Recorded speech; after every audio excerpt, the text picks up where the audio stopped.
আসসালামু আলাইকুম গাইজ, তোমাদের মাঝে আরেকটা ভিডিও নিয়ে হাজির হলাম। সেটা হলো আমি একটা এরকম আটার প্যাকেট কেটে নিয়েছি। তোমরা এরকম মজবুত প্যাকেট নিতে পারো। তো প্যাকেটের গায়ে আমি সরিষার তেল মেখে দিচ্ছি। সরিষার তেল মেখে আমি আমাদের ফ্রিজে নিয়ে যাব। তো এই প্যাকেটটা ফ্রিজে নিয়ে গেলে কি হবে, আমরা যদি ফ্রিজে রেখে দিই তাহলে আমাদের মাছ মাংসগুলো অনেক সময় দেখা যায় বেশিরভাগই ফ্রিজে লেগে যায়।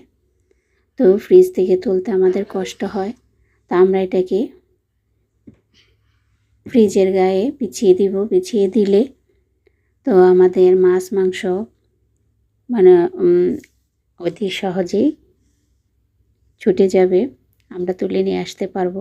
ফ্রিজ অনেকক্ষণ চালু করে রাখতে হবে না, দরজা খুলে রাখতে হবে না।